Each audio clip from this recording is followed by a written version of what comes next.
Unconditional love, the impact it makes, is the same type of influence I want on people's pain.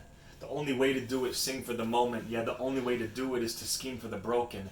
And remain a proponent of peace, have a plan spoken, knowing it's up to us. Yeah, we are the chosen few.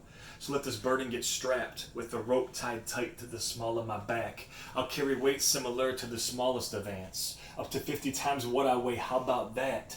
So we sing for the kid that has no voice, because as a child of God, we don't have a choice. It's an obligation to promote inner peace. What the Dalai Lama says our job as human beings. So we never stay idle. If need be, incite a riot. We speak out loud. We don't stay quiet.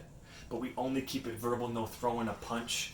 Even if the bully takes your money, no free lunch. Just know a bunch of us are called to a vision, and helping each other is now a part of the mission. So do not despair and never lose hope. Even when you think you can't take another mean choke. If you're looking for kindness, then choose empathy. And if you're looking for love, you found him, Mr. Peace.